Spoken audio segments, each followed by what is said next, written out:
Akpabio is disgraced out of the Senate as Natasha is given a VIP welcome to the Senate. You will not believe this, my people. Akpabio was disgraced today. He was disgraced. Senator Akpabio, the almighty Senate president, was disgraced as Natasha was given an heroic welcome back to the Senate. You see, this is why they said that you don't feel like a king when you have not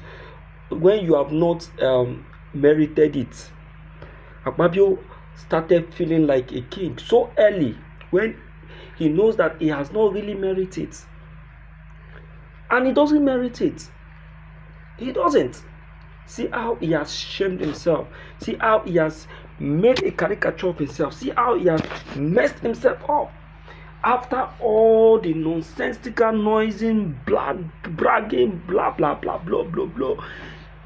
Look at where he has finally ended. Natasha no come back. Natasha no come back. Look at Natasha now. She's back. She's finally back to the Senate.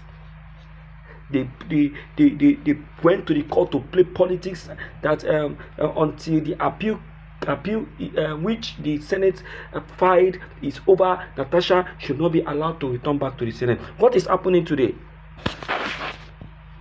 What is happening today, my people? Shame don't catch Akpabio and the bad people there. Hey, I want to hear this one coming from the one of the betrayals where we get for the house for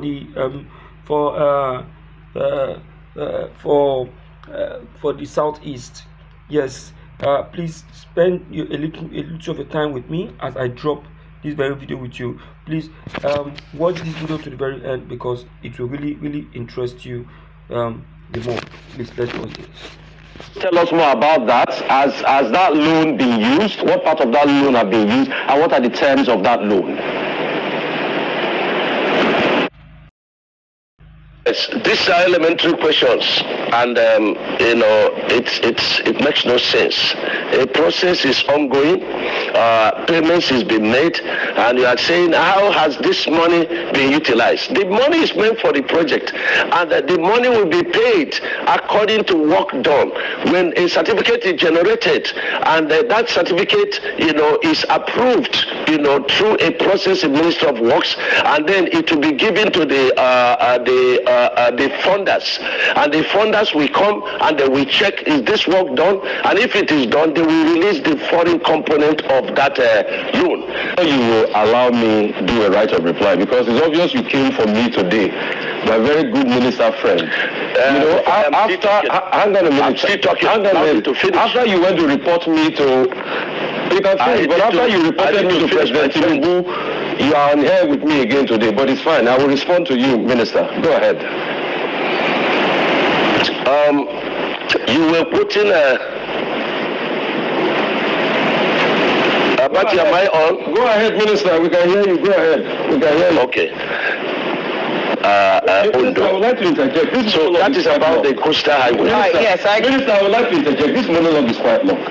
So at first, Minister, after you had gone to report me in front of President Tinubu and said all sorts, anyway, I am not beholden to you. My job is accountability. You are too small for me to report you to the President. No, but they are employed too small. Minister, let me speak. Minister, let me speak. I have empirical evidence. The world watched it on the commission of the project when you mentioned the questions I asked you to the president. That was reporting me to the president officially. The world watches, so you don't need to dilly dally about the empirical facts. I don't talk without facts, Minister. When I have my facts, I talk. And I insist on my question when I ask on cost facts. Let me only address you. Minister, you will not allow me to speak. The problem is you will not allow me to speak. You spoke for over 20 minutes, over 10 minutes. Because you don't know what you are speaking. Well, let me speak. Let me speak. You will not what your profession is. You will not allow me to speak. You see, if you can just keep quiet and be calm and just allow me speak, I'll be happy. All right? So my question still persists as regards the cost per kilometer. You cannot tell me that we don't have a right to know the cost per kilometer. Even if it's an undulating landscape, give us all the facts and the details of the cost per kilometer. That's all we'll ask for. Other questions as regards the loans taken. Let me finish. You watch the video, right? Now this is what all of them do. When you come on national television, most especially when they know that Rufai Oseni is on seats, and they are going to face the problem of answering critical questions from. Hey, my people, Shona, see, this is one of those things we are actually seeing in government offices. Is someone the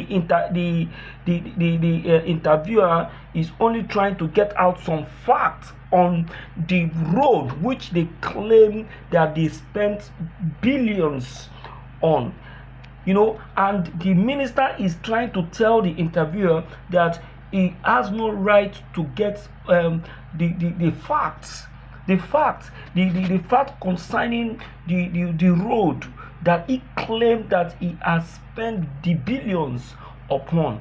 These are one of those things we get from these criminal ministers we have in power.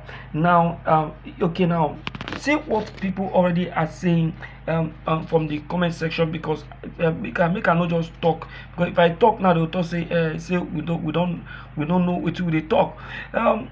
Before I start reading it out, according to a report by the Daily Post on October, which is Tuesday 7th, yesterday, 2025, after weeks of speculation, Senator Natasha Akpabio finally returned to the Senate chamber on Tuesday.